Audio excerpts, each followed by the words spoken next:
The first time Isabella Vale saw Dante Moretti, he was bleeding into the rain.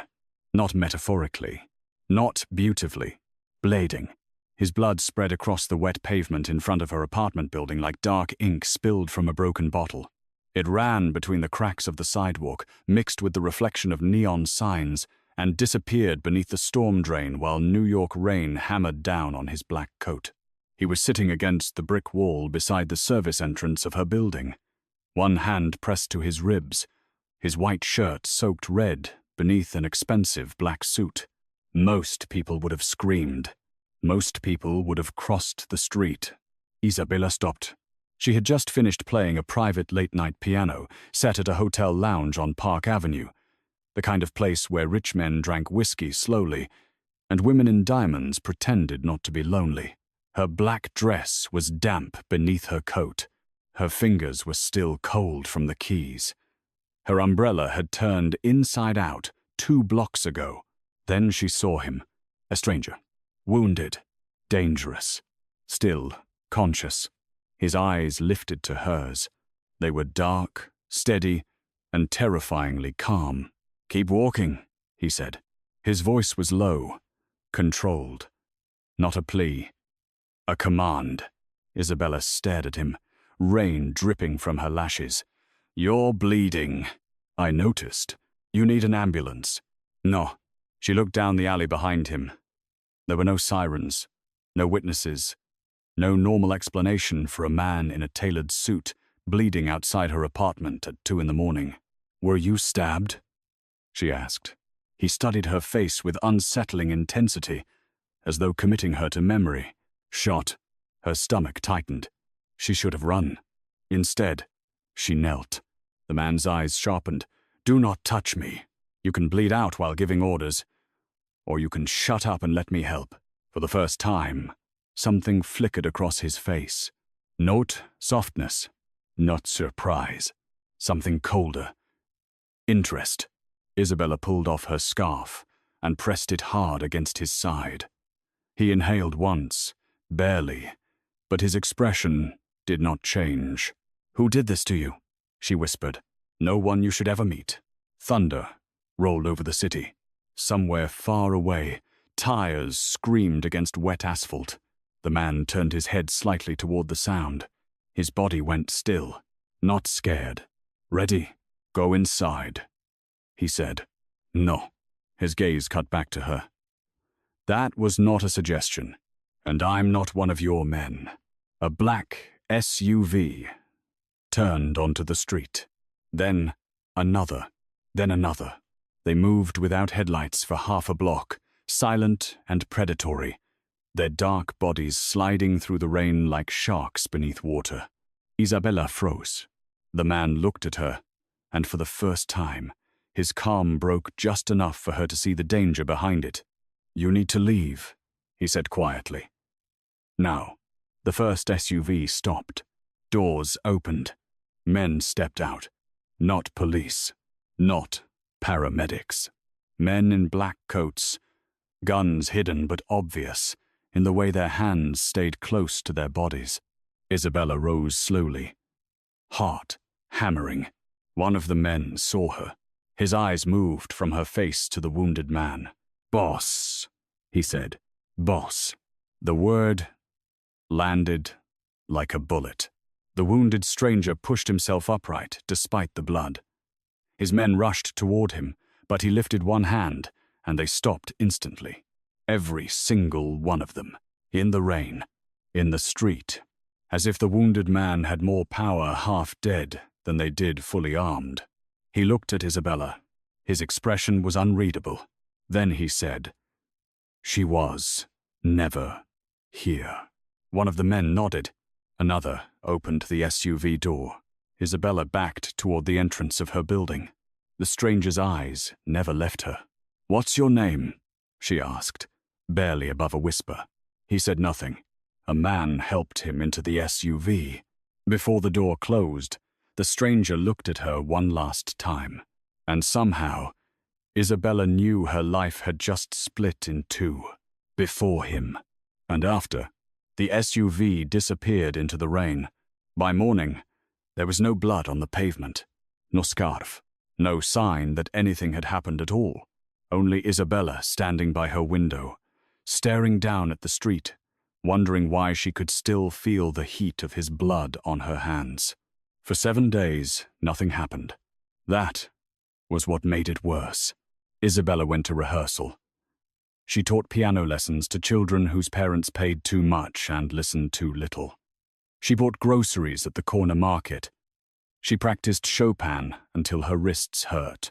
She ignored every black SUV she saw, which was impossible, because after that night, New York seemed full of them. She told herself the man had died. Then she told herself he had lived. Then she told herself it did not matter. On the 8th night, he appeared outside her apartment, not bleeding, not weak, not hiding, sitting in the back of a black SUV parked directly across the street from her building. Rain sheeted down the windows. His face was half-shadowed, but she knew him instantly. The stranger, the boss, the man whose men obeyed him like soldiers obeyed a king. Isabella stood frozen behind her curtain. Her phone buzzed. Unknown number. She did not answer.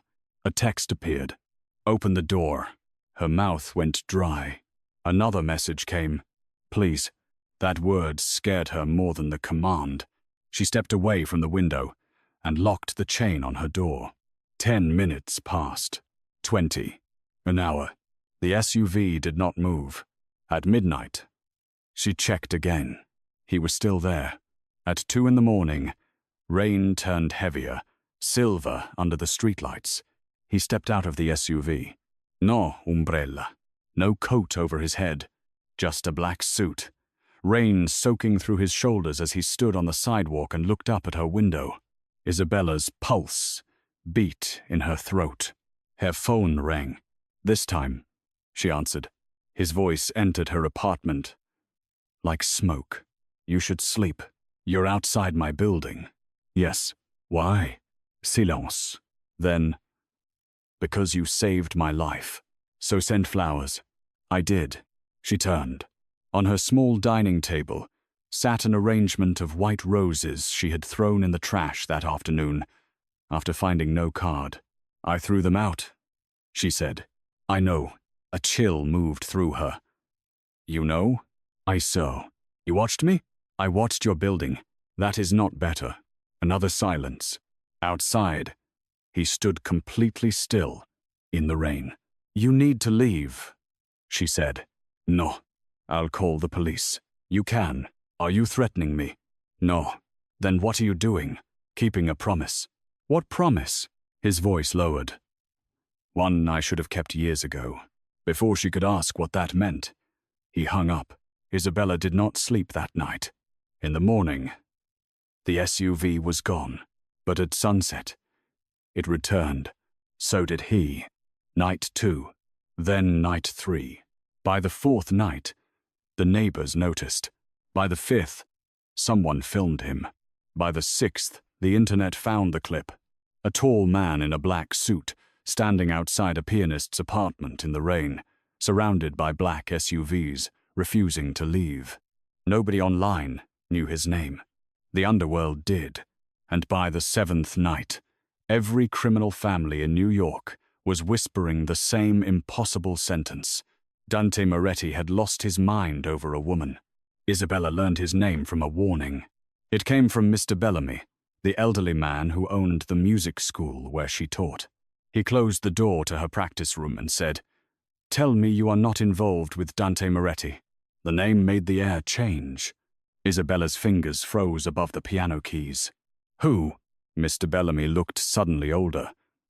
Do not lie to me, child. I don't know who that is. He walked to the window and shut the blinds. That man outside your apartment.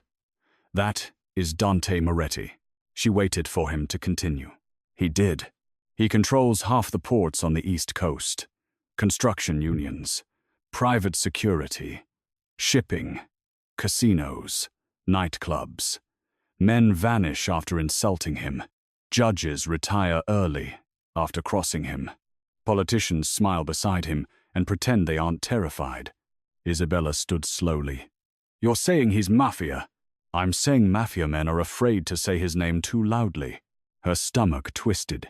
Outside, children laughed in the hallway, waiting for their lessons. Normal sounds. Normal life. Suddenly distant. He was hurt, she said. I helped him. Mr. Bellamy's face softened, then hardened. Kindness can be dangerous when given to men like that. He says he's keeping a promise. The old man's expression changed. Just slightly, but Isabella saw it. What? She asked. Nothing. What do you know? He looked away. She stepped closer. Mr. Bellamy, he sighed. Your father once knew dangerous men. The room went silent. Isabella's father had died when she was 13. That was what her mother always said. A car accident. Wet road. No survivors, except grief. My father was a music teacher, Isabella said. He was more than that. Her heart began to pound. What does Dante Moretti have to do with him? Mr. Bellamy did not answer quickly enough. That was answer enough.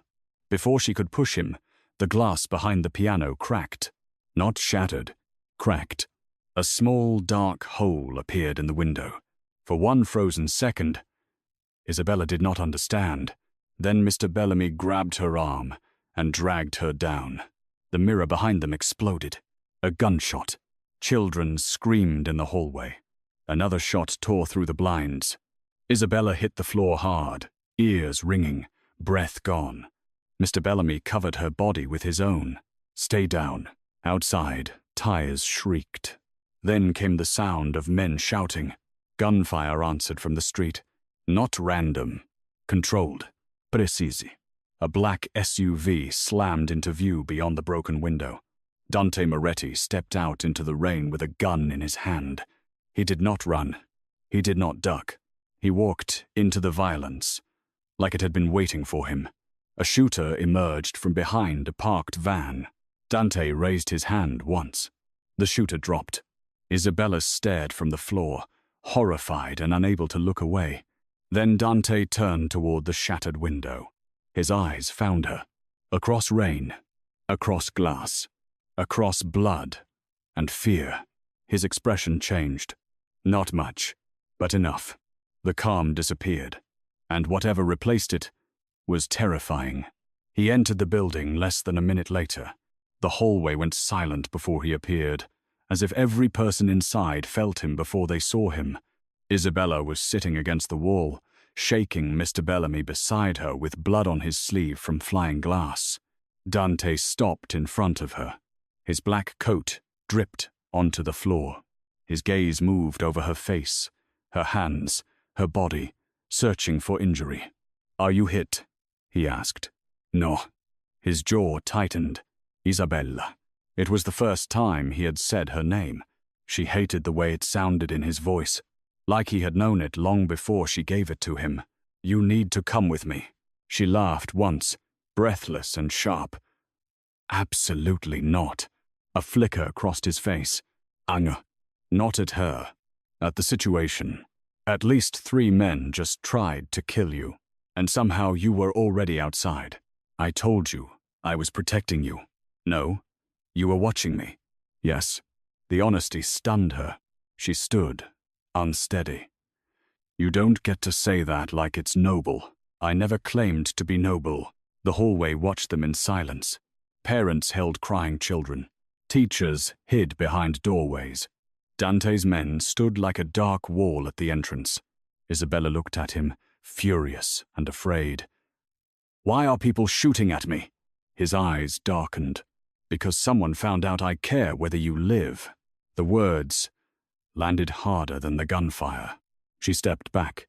Dante did not follow, but his voice lowered. And because your father left something behind. Isabella stopped. My father? Dante's expression became unreadable again, but his eyes betrayed him. There was pain there, buried deep, still alive. Come with me, he said, and I will tell you everything. She went with him because she wanted answers. That was what Isabella told herself. Not because her hands would not stop shaking. Not because the shooter's bullet hole still stared at her from the practice room window. Not because Dante Moretti looked at her like the world had narrowed to the distance between her heartbeat and death. She sat in the back of his SUV, soaked from rain, wrapped in a coat that was too expensive and smelled faintly of smoke and cedar. Dernchi sat beside her, not touching, never touching, but close enough that she felt his presence like heat. His men drove in silence through the city. New York slid past in wet streaks of gold and red. "Where are you taking me?" she asked. "A safe place." "I don't trust your definition of safe. You're alive. In my car. That is safer than you were 10 minutes ago." She looked at him. "Do you always speak like that?" "Like what?" "Like emotions are a weakness you had surgically removed." He glanced at her. The corner of his mouth almost moved. Almost. "No. What happens when you do feel something?" His eyes held hers. "People die." The answer should have disgusted her. It did. But beneath the disgust was something worse. Understanding. This was not a man bragging about violence. This was a man warning her. They crossed into a private underground garage beneath a tower of black glass in Midtown. Armed men waited near the elevators. Cameras followed every movement. When the elevator doors closed, Isabella caught her reflection in the mirrored wall. Wet hair, paliface, black dress ruined from the floor of the music school. Beside her, Dante looked untouched by chaos, except for his hand. His knuckles were bleeding. She noticed before he did. "You're hurt," she said. He looked down as if the injury belonged to someone else. "It's nothing. You say that a lot." "Because it is usually true." She reached for his hand without thinking. He went completely still. The elevator seemed to stop breathing. Isabella's fingers hovered above his skin. She saw the restraint in his face. The way his body locked down. The way his eyes dropped to her hand, as though her almost touch was more dangerous than the gunfire outside. Slowly, she pulled back. "Sorry," she whispered. His voice was rougher when he spoke. "Do not apologize for kindness." The elevator opened into a penthouse that looked like loneliness dressed in luxury. Floor-to-ceiling windows, marble floors, a grand piano near the glass wall. The city glittered below, distant and untouchable. Isabella stepped inside and stopped. The piano was a Steinway. Black, perfect, waiting. She looked at Dante. "You play?" "No." "Then why is it here?" He did not answer. That was when she knew. It was there for her. The realization unsettled her more than the guards, the guns, the bulletproof glass. "You knew I played piano?" "Yes." "How long have you known about me?" Dante removed his wet coat and handed it to a waiting man. "Years."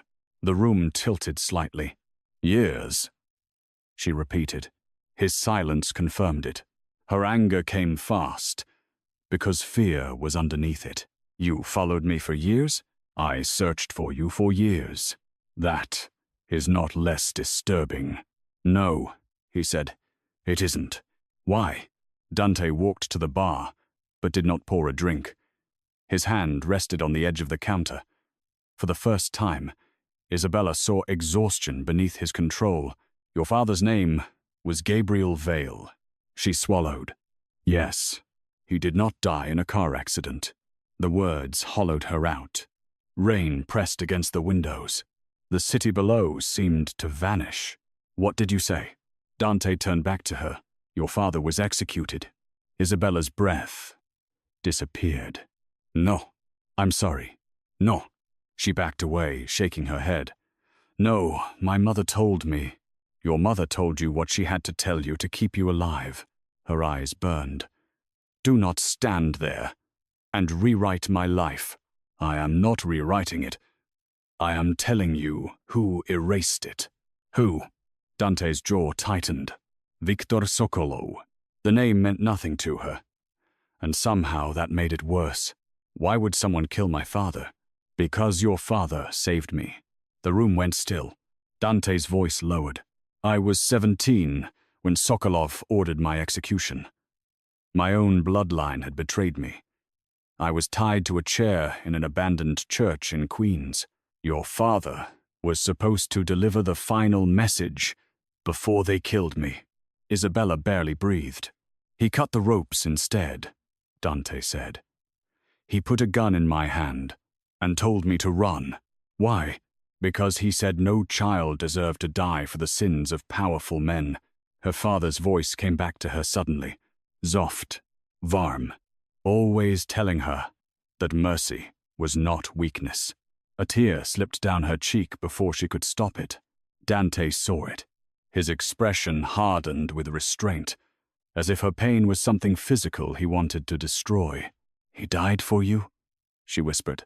He died because of me. The words were quiet, but they carried years of blood. Isabella looked away, unable to hold the weight of him. You sat outside my apartment because of guilt. At first, she turned back. His eyes were on her, dark, unflinching. Not anymore. The air changed. Something dangerous moved between them. Not romance. Not yet. Something sharper. Recognition. Need. Unwanted.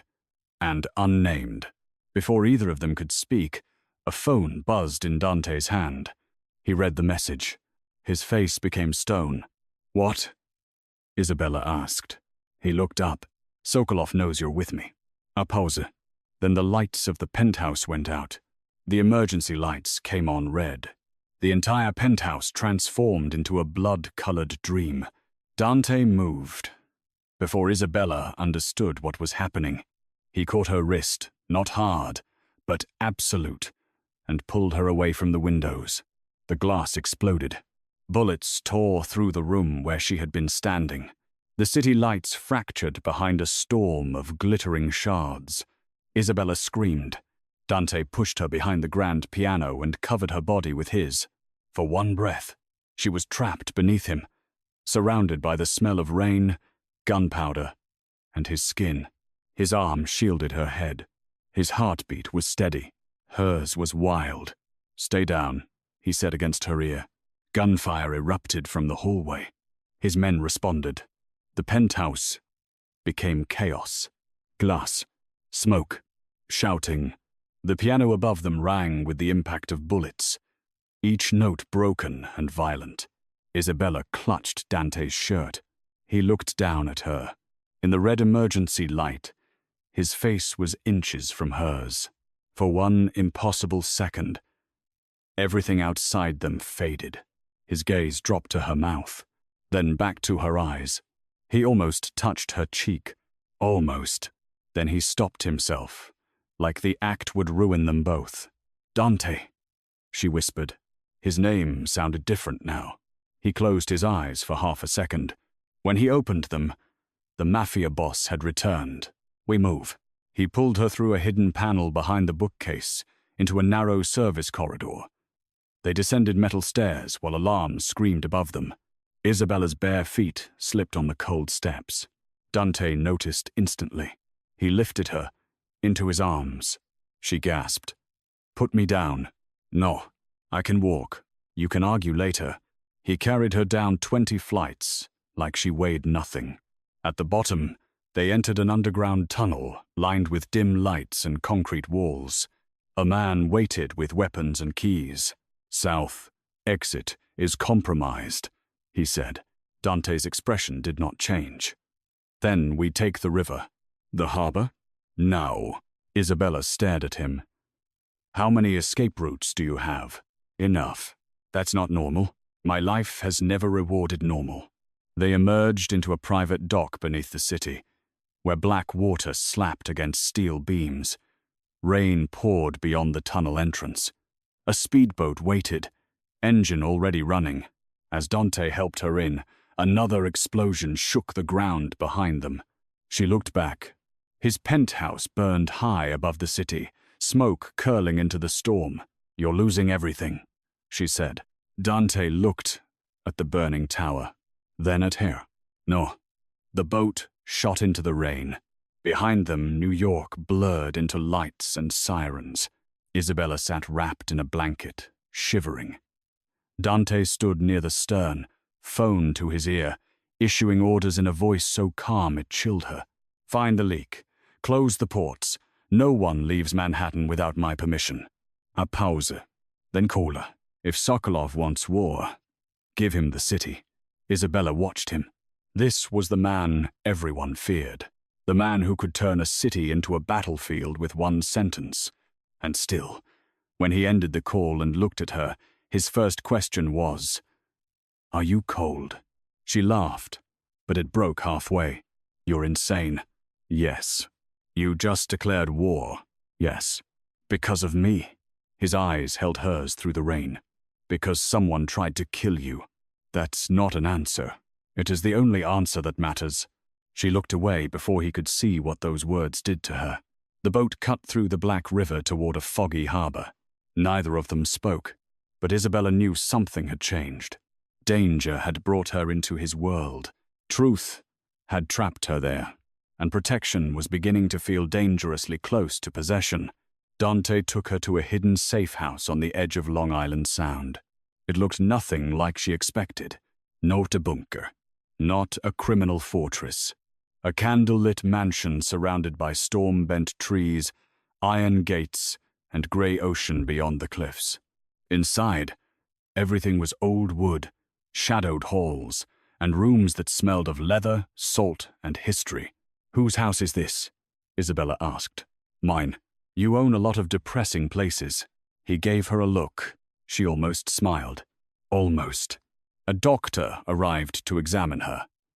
She had bruises, minor cuts, no bullet wounds. Dante stood outside the room the entire time, visible through the cracked door like a dark statue. When the doctor left, Isabella found him in the hallway. "You can stop guarding me." "No." "Do you ever say anything else? When people stop being wrong?" She folded her arms. "I'm not your responsibility." His expression shifted. Slowly, dangerously.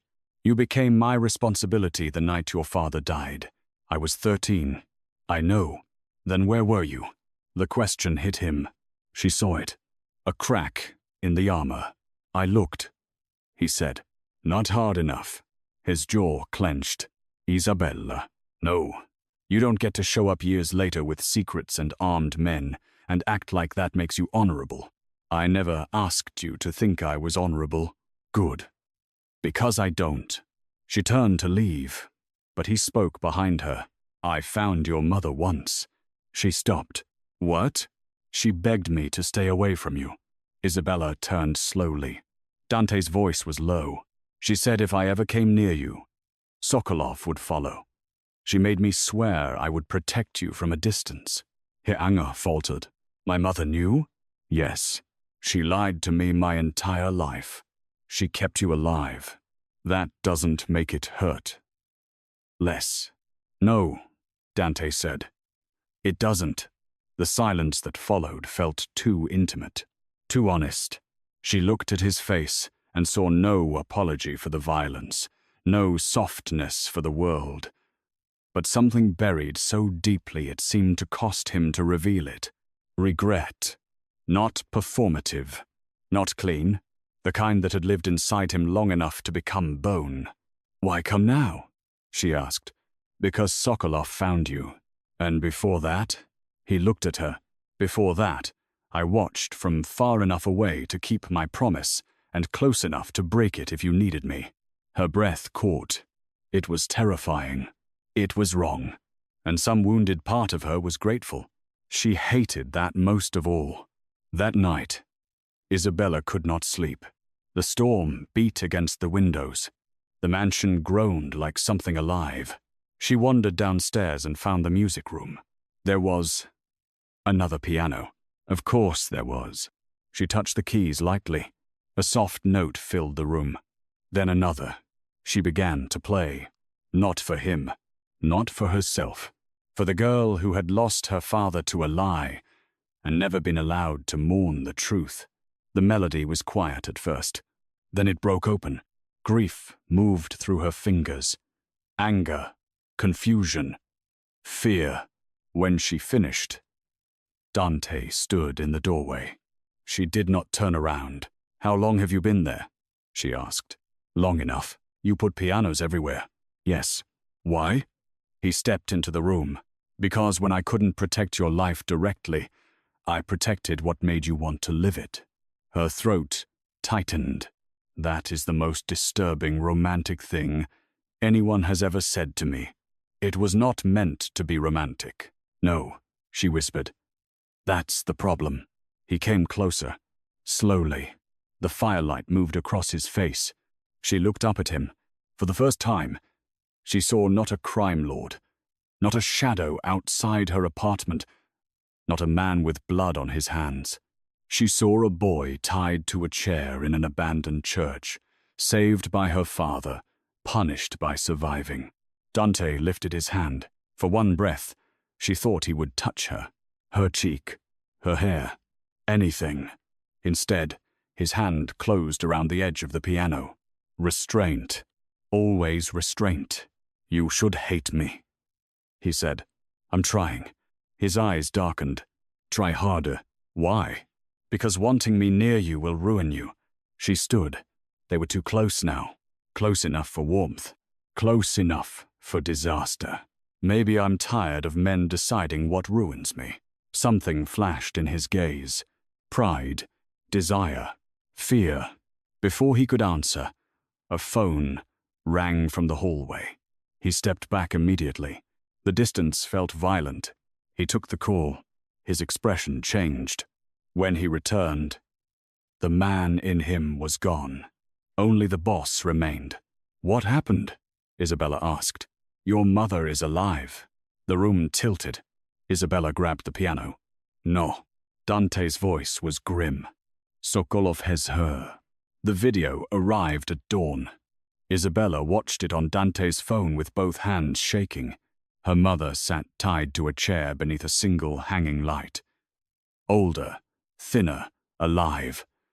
Her grey hair was pulled back. Blood marked one corner of her mouth. A man stood behind her. Silver hair, cold eyes. "Viktor Sokolov." "Dante," he said in a faint Russian accent, smiling like a knife. "You have something that belongs to me." Isabella's mother lifted her head. "Bella," she whispered. Isabella made a sound that was not quite a sob. Dante stood beside her, utterly still. Sokolov continued. "Gabriel Vale stole from me before he died. A ledger, a key, a bloodline secret that could destroy families older than your country. I believe his daughter can help me find it." He leaned closer to the camera. "Bring her to Street Aurelia's church by midnight, or I will send her mother back in pieces." The video ended. For several seconds, no one moved. Then Isabella turned on Dante. "You told me she was dead." "I was told she was." "By who?" His silence was enough. She stepped back. "Someone inside your organization." "Yes. Then your people got my mother taken. My people will pay for it. I don't care about your revenge." Her voice broke. Dante flinched. Barely. But he did. "I want my mother," she said. "I will get her back." "No." "We will." His eyes narrowed. "Absolutely not. She is my mother. And you are what Sokolov wants. Then use me." The room went cold. Dante stepped toward her slowly. "No. You said yourself. I'm the key. I will burn his entire bloodline before I hand you over. That's not your choice." His voice dropped. "With your life, it is."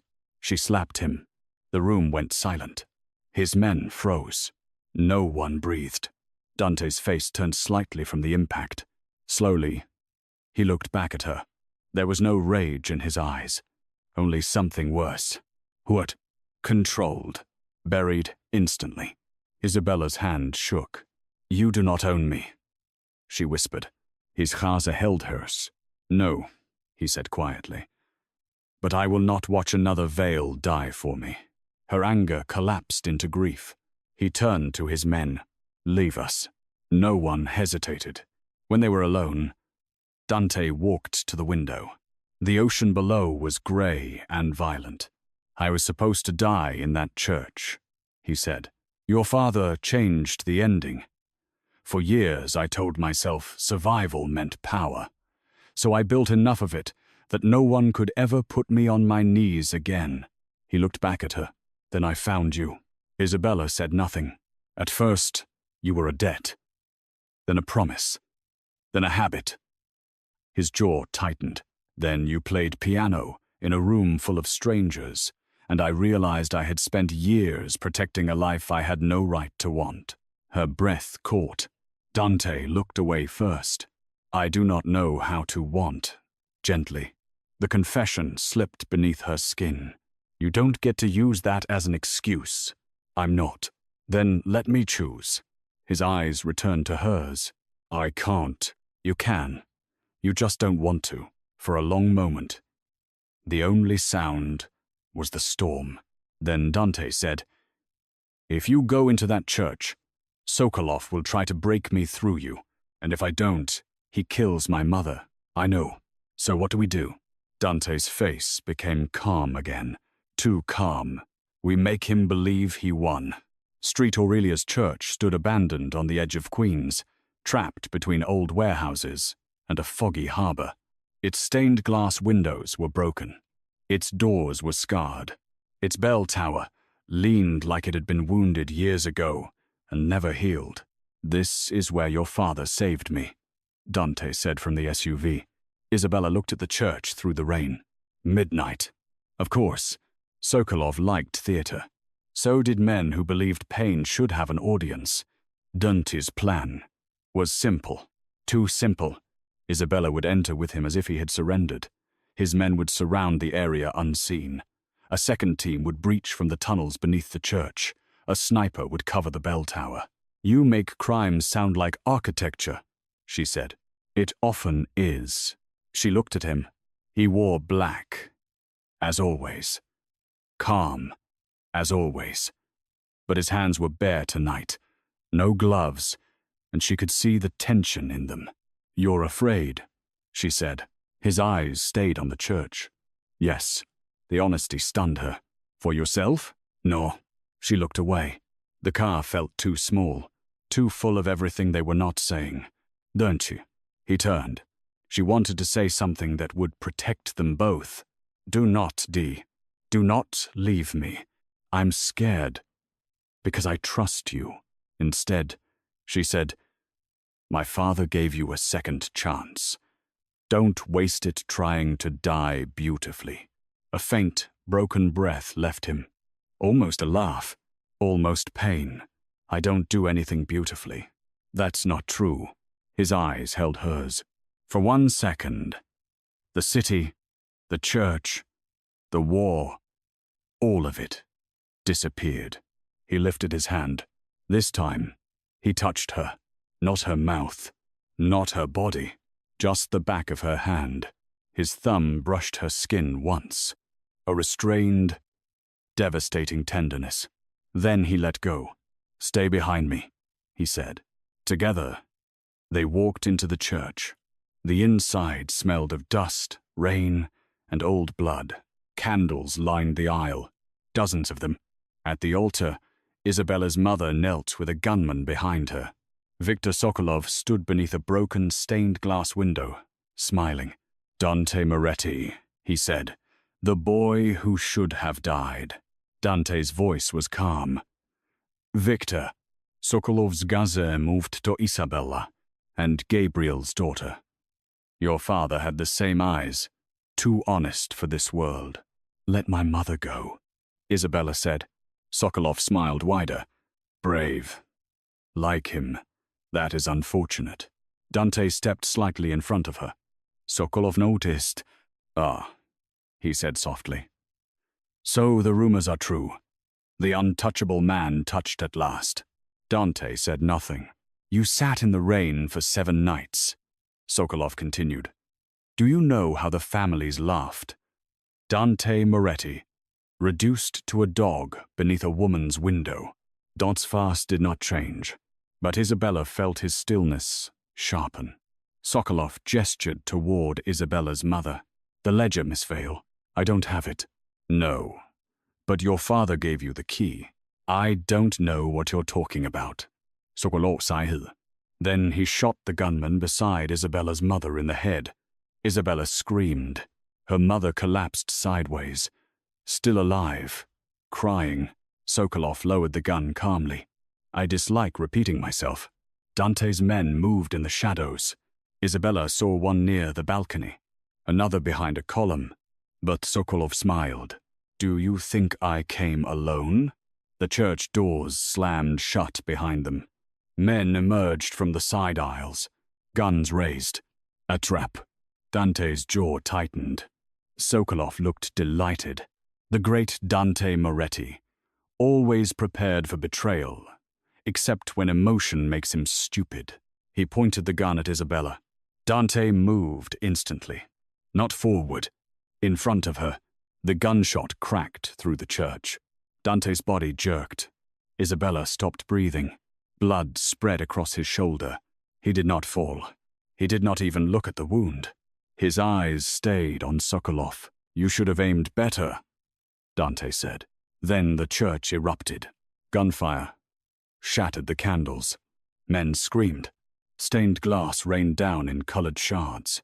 Dante pushed Isabella behind a stone pillar and fired with brutal precision. Her mother crawled toward the pews. Isabella ran for her. A man grabbed Isabella from behind. She fought, elbowing him, kicking, refusing to become the helpless thing everyone wanted her to be. The man raised a knife. Dante saw. Something in him broke. He crossed the church, through gunfire, like a storm given human shape. He shot one man, crushed another against the pew, reached Isabella just as the knife came down. Dante caught the blade in his hand. Blood poured between his fingers. Then he killed the man with terrifying silence. Isabella stared at his bleeding hand. Don't you? Are you hurt? You are. Answer me. No. Only then did he breathe. Sokolov fled through a side passage. Dante turned to follow, but Isabella grabbed his arm. My mother. He looked torn for half a second. Half a second too long for a man like him. Then he lifted Isabella's mother into his arms and carried her through the smoke while his men covered them. Outside, rain poured over the church steps. Black SUVs burned. Sirens wailed in the distance. Isabella knelt beside her mother as medics arrived. Her mother gripped her hand. Your father left it in the music, she whispered. What? The key. He hid it where only you would find it. Then she passed out. Isabella turned to Dante. He stood in the rain, blood running from his shoulder and hand, watching the church burn behind them. For the first time, he looked breakable. Not weak. Never weak. Breakable because he had something to lose. Here, the key was in a song. Not a physical key. Not a metal object hidden in a box. Ah, Mélode. Gabriel Vale had written a lullaby for Isabella when she was a child. She had played it for years without knowing the strange pauses, repeated notes, and unfinished ending were a code. Dante brought in a man who specialized in old encryption. Isabella refused to let anyone touch the sheet music until her mother woke up. When she did, she told the truth. Gabriel Vale had once worked as a financial courier for old mafia families under coercion. He had secretly copied records proving Sokolov had stolen from every major crime family in America and Europe. Not just money, bloodline documents, inheritance claims, names of protected children, secrets that could collapse alliances overnight. Before Gabriel died, he encoded the location of the ledger into Isabella's lullaby. Why didn't you tell me? Isabella asked her mother. Her mother wept silently. Because I wanted you to have one beautiful thing untouched by them. The ledger was hidden beneath the stage of the first concert hall, where Isabella had performed as a child. Carnegie. Of course, Dante wanted to send men. Isabella said no. This is my father's message, she said. I'm going. Dante stared at her across the safe-house study. You are very difficult to protect. You're very difficult to tolerate. One of his men coughed to hide a laugh. Dante slowly turned his head. The man went pale. Isabella almost smiled. Almost. But the smile faded. When Dante looked back at her, his face was tired, wounded, still, controlled. I cannot lose you in a concert hall because your father trusted music more than locks. You won't lose me. You don't know that. No, she said softly. But I know I'm tired of being protected from my own life. That silenced him. Something shifted in his eyes. Not surrender, respect. The next night, Isabella returned to the stage where she had once been a little girl in a white dress, playing for an audience that seemed enormous at the time. Now, the hall was empty, dark, watched by Dante's men from every balcony. She walked to the piano at center stage. Dante stood in the aisle, one arm in a sling, his injured hand bandaged. You should be in a hospital, she called. I dislike hospitals. You dislike anything you can't control. Yes? She sat at the piano. The spotlight above her clicked on. For a moment, everything became quiet. She played the lullaby. The notes trembled at first, then steadied. Dante watched from the dark, his face unreadable. At the final unfinished phrase, Isabella stopped, then played the ending backward. A section of the stage clicked beneath the piano. Dante moved instantly. So did his men. Beneath the floor was a narrow compartment. Inside, a steel box. Inside that, a ledger wrapped in oilcloth, and a photograph. Gabriel Vale standing beside a teenage Dante Moretti outside a small church. On the back, written in her father's handwriting, "If he lives, remind him he was saved for more than revenge." Isabella held the photograph with shaking hands. Dante did not move. His face emptied. She walked downstage and gave it to him. He stared at the words for a long time. Then his hand closed around the photograph. His breathing changed. Just once. A crack. A nearly silent break. Isabella stepped closer. "Don't." He looked at her. For the first time, his eyes were wet. He turned away immediately. But she had seen it. The feared man. The untouchable man. Breaking over a dead man's mercy. She reached for him. This time, he did not stop her. Her hand touched his cheek. The entire hall seemed to hold its breath. Dante closed his eyes, just for a second, as if her touch hurt, as if it healed. Then red laser dots appeared on Isabella's chest. Dante's eyes snapped open. Down. He threw himself over her as gunfire ripped through Carnegie Hall. The piano exploded in a storm of splintered wood and broken strings. Dante covered her with his body, while bullets tore through velvet seats. His men returned fire. Sokolov had found them again. Or someone had led him there. Betrayal. Again. Dante dragged Isabella toward the orchestra pit. Who knew? She gasped. His face was murderous. Only my inner circle. Then it's someone close. Yes, they escaped through backstage corridors, past dressing rooms and old mirrors, running through darkness, while music stands crashed behind them. In a narrow hallway, Dante pressed her against the wall as men passed nearby. His body shielded hers. His mouth was inches from her temple. Neither of them breathed. When the footsteps faded, Isabella whispered, "You're bleeding. Again." "I'm beginning to find that inconvenient." Despite everything, she almost laughed. Then his eyes dropped to hers. The laughter died. Adrenaline. Fear. Heat. His uninjured hand lifted to her waist, steadying her. For once, he did not pull away. "You keep almost dying," he said quietly. "You keep almost touching me." His jaw tightened. "I should not. But you want to." His silence was a confession. The hallway thundered with distant gunfire. Still, Neither moved. Then Dante lowered his forehead to hers. Not a kiss. Something more restrained, more painful. I want many things I have no right to take. Isabella's voice shook, then asked.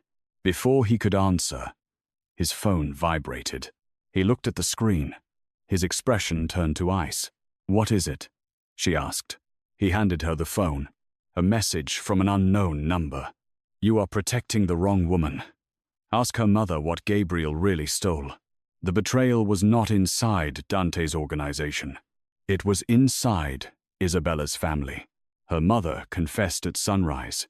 Not everything at once. Truth rarely arrives clean. It comes in pieces sharp enough to cut with each one. Gabriel had stolen the ledger from Sokolov, yes. But Isabella's mother had hidden more than that. She had made a deal after Gabriel's death to keep Isabella alive. Once a year, she sent Sokolov information about Dante's movements from old contacts Gabriel had left behind. You helped him? Isabella whispered. I kept him away from you. You helped the man who killed my father. I helped the monster who promised not to kill my daughter. Dante stood by the fireplace, silent, too silent. Isabella looked at him, terrified of what he might do. But Dante did not reach for a gun, did not threaten, did not even raise his voice. That was worse. Did you give Sokolov my locations? He asked. Isabella's mother lowered her eyes. Yes. The room went cold. Dante nodded once. Isabella stepped between them. No. Dante's gaze moved to her. I haven't spoken. You don't have to. Her mother sobbed. I thought I was saving her. You were feeding him, Dante said. His voice was calm enough to freeze blood. I know. Her mother whispered. Isabella's heart broke in two directions. For the father she lost. For the mother who survived by becoming someone she hated. For the man in front of her. Betrayed again by the family he had tried to protect. Dante turned to leave. Where are you going? Isabella asked. To end this. Alone? Yes. No. He stopped. She walked toward him. Don't shut me out because this hurts. His eyes flashed. This is not hurt. Then what is it? His control slipped. Just enough. It is proof that everyone I allow near me becomes either a weapon or a corpse. The words echoed. Isabella stepped closer anyway. I'm still here. His expression twisted. You should not be. But I am. That is what terrifies me. The confession hung between them. Rav. Unprotected. Dante looked away, breathing hard through the restraint. I do not fear death, he said. I fear yours. I fear it so much I cannot think around it. Isabella's eyes burned. Then don't think. Trust me. He looked back at her. I don't know how. Learn. For a long moment, he said nothing. Then he reached into his coat and removed a small black device.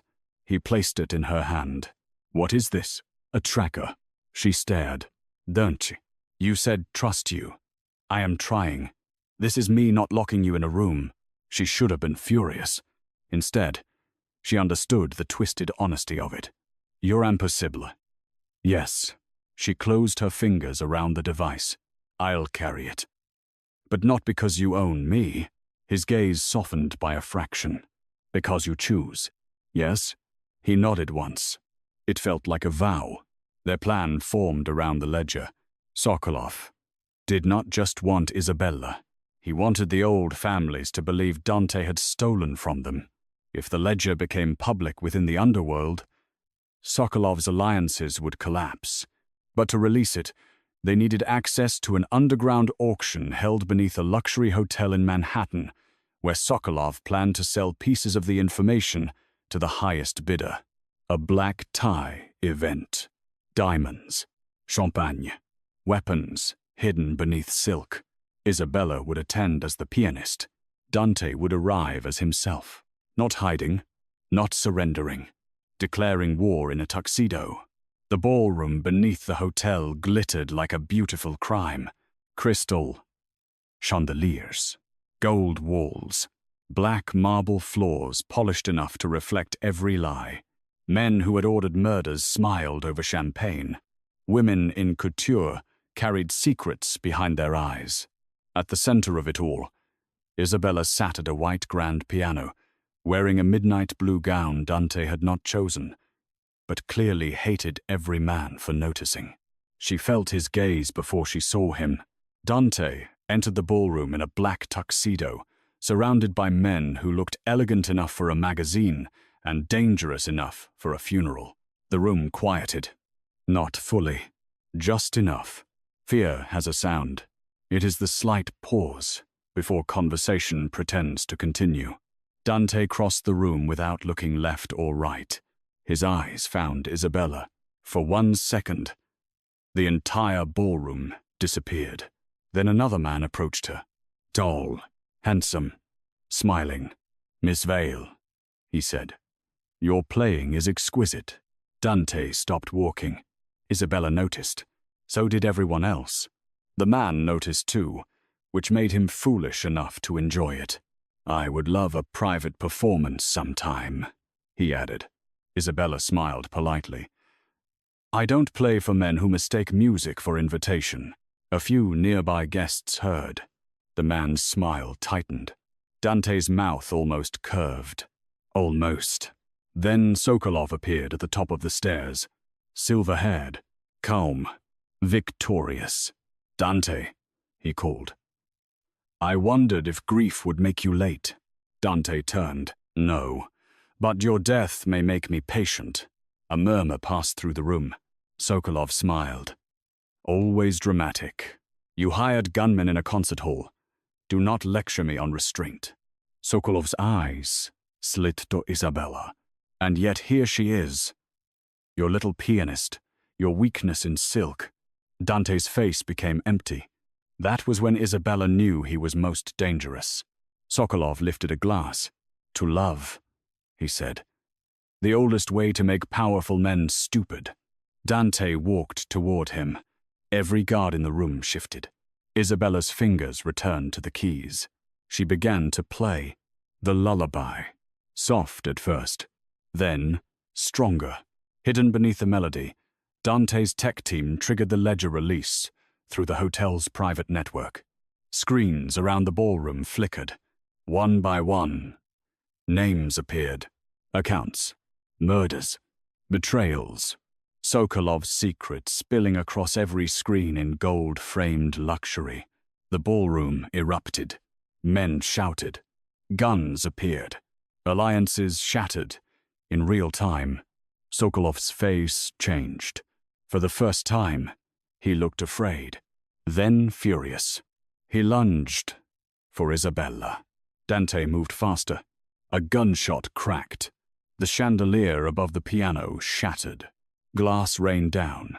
Dante reached Isabella and pulled her into his arms as the ballroom exploded into violence. This was the thumbnail moment no one would ever forget if cameras had survived it. The Mafia Boss shielding the pianist beneath a storm of crystal, while crime lords turned on each other around them. Isabella clung to him. "Go," he ordered. "No, Isabella. I am done running while you bleed for me." His eyes burned. "This is not the time to be brave." "Then stop making me love you at inconvenient moments." The words escaped before she could stop them. Dante froze. For half a second, the war disappeared. His face changed. Not soft, devastated. Like love, was not something he had expected to survive. Then Sokolov fired. The bullet struck Isabella's side. Pain tore through her. Dante caught her before she fell. For one terrifying moment, he made no sound. Then he looked up, and the room seemed to understand something ancient and fatal had awakened. Dante Moretti lost control. Not loudly, not wildly, silently, completely. He lifted Isabella into his arms, blood soaking his shirt, and carried her through the gunfire while his men closed around him. Anyone who came near them died. Sokolov ran toward the service corridor. Dante looked at his second in command.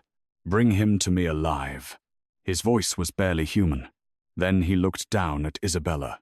Her face was pale, her hand pressed weakly against the wound. "Stay with me," he said. She tried to smile. "You're very bossy." His jaw trembled. Just once. Isabella. The way he said her name scared her. Like prayer from a man who did not believe in mercy until she became it. "Don't sit in the rain again," she whispered. His eyes broke. "Do not leave me too." Then everything went dark. Isabella woke in a private hospital suite with rain tapping against the window. For a moment, she thought she was back at the beginning. Then she saw Dante. He was sitting beside her bed, still, in his ruined tuxedo shirt, sleeves rolled, hands clasped, blood cleaned from his face but not from his eyes. He looked like he had not moved in days. "How long?" she whispered. His head lifted instantly. 3 days. Her throat hurt. "My mother? Alive." "Sokolov?" His expression changed. "Alive." She studied him. "You didn't kill him." "No." "Why?" "Because you asked me once to learn trust." She swallowed. "What does that have to do with him?" "I gave him to the families he betrayed." Dante leaned closer. "There are punishments worse than my anger." A chill passed through her. She believed him. Then she noticed the bandage on his hand, the sling gone, the exhaustion, the fear still carved into him. "You stayed," she whispered. His voice was quiet. "I have done very little else since meeting you." She smiled faintly, then winced. He stood immediately. "Pain? I'm okay. You were shot, and you were shot first. That is irrelevant. To you, yes." She looked at him for a long moment. "Don't you?" He went still. "I remember before I passed out." His face closed slightly. "What do you remember?" "What I said." Silence. Rain slid down the glass behind him. He lowered his gaze. "You were injured." "I meant it." His hands tightened at his sides. "Do not say things because you nearly died. I'm saying it because I lived." He looked at her then, fully. The room felt smaller. Her heartbeat lifted. "I love you," she said. Dante closed his eyes. Pain moved across his face, beautiful and terrible. When he opened them, his control was still there, but cracked around the edges. "You should love someone easier." "I probably should. You should love someone with clean hands." "I play piano. My hands are never clean. They carry everything I've survived." His breath caught. She reached for him. This time, he came. Slowly. Carefully. As though approaching something sacred, he sat on the edge of the bed. His hand hovered near her cheek. Always the almost touch. Always the restraint. Isabella smiled through tears. "Don't." "What?" "Touch me." His fingers brushed her cheek. So gently it hurt. Then he leaned down and kissed her. Not like a man taking. Like a man finally surrendering. The kiss was restrained at first, trembling with everything unsaid. Then Isabella's hand lifted to his jaw, and he broke softly against her mouth, still careful of her wound, still terrified of hurting her, but unable to pretend distance was protection anymore. When he pulled back, his forehead rested against hers. "I do not know how to be loved without becoming afraid," he whispered. "Then be afraid with me." His eyes closed. That was the moment Isabella understood. Dante Moretti would never be ordinary, never harmless, never simple. But he had changed, not into a soft man, into a devoted one, and that was far more dangerous. Weeks later, New York remembered the scandal as a criminal earthquake. The Sokolov empire collapsed. Old families turned on one another. Politicians denied knowing men they had dined with.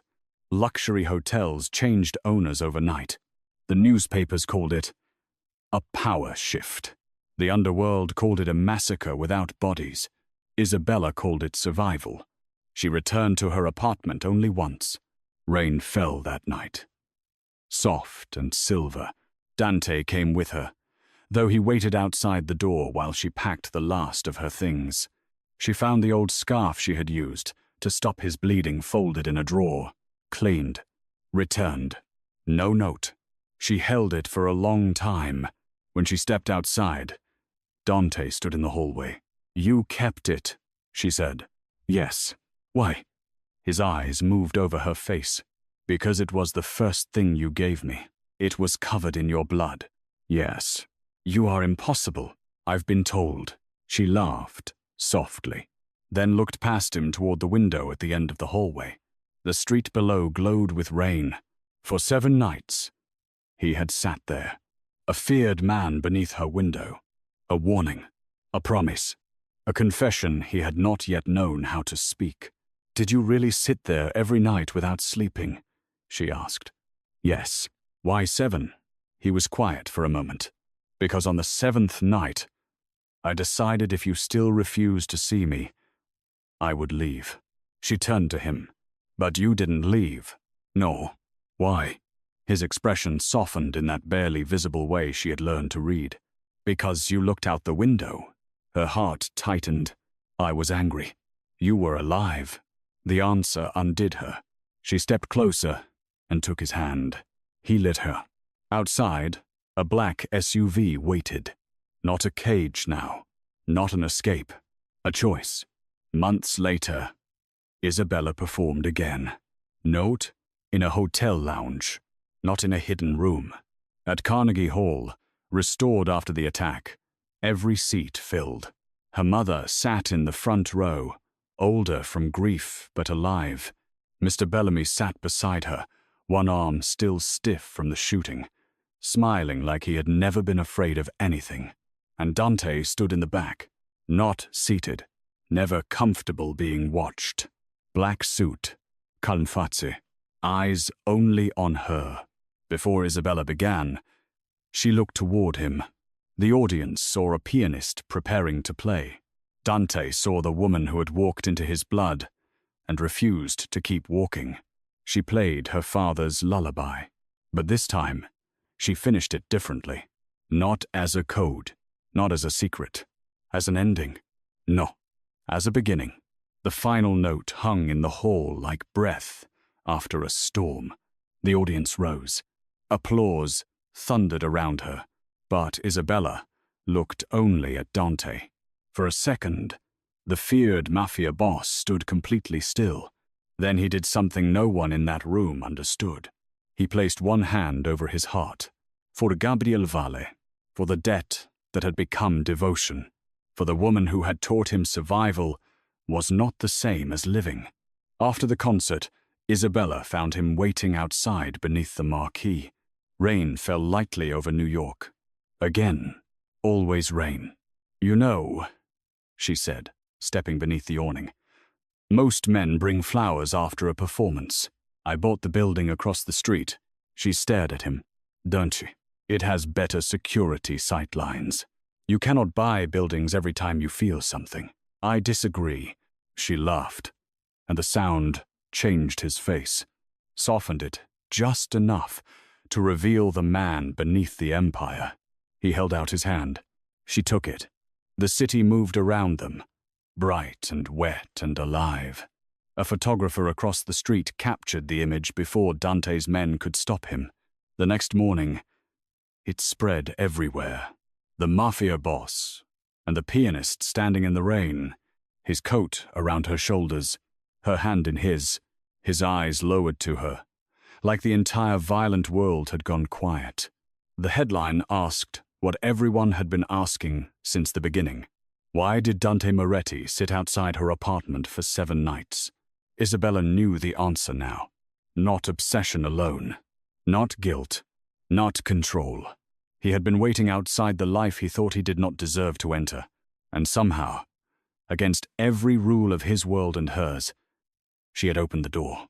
That night, back at the mansion by the stormy coast, Isabella woke to the sound of rain against the windows. The bed beside her was empty. She found Dante downstairs in the music room, standing beside the piano. A fire burned low. His shirt sleeves were rolled. In his hand was the photograph of her father. "You okay?" she asked softly. He looked up. For once, he did not hide fast enough. "No," he said. She walked to him. "That's allowed." He let out a quiet breath. "I still hear him sometimes." "My father?" Dante nodded. "What does he say?" His eyes met hers. "That I was saved. For more than revenge." Isabella touched his chest, right above his heart. "And do you believe him?" Dante covered her hand with his. Outside, waves crashed against the cliffs. Rain covered the windows. The world remained dangerous. Men would still fear him. Enemies would still come. Blood would still mark the edges of their story. But inside that candlelit room, with her hand beneath his and her father's song resting between them, Dante Moretti finally gave her the truth. "I believe him when I look at you." Isabella rose onto her toes and kissed him. This time, he did not hold back from tenderness. He held her like a vow, like a storm choosing one shore, like a man who had spent his whole life surviving darkness and had finally found the one person who made him want morning. And outside, in the rain, the black SUVs waited silently, not as a threat, as a reminder. The world could still come for her, but Dante Moretti would be there first, always.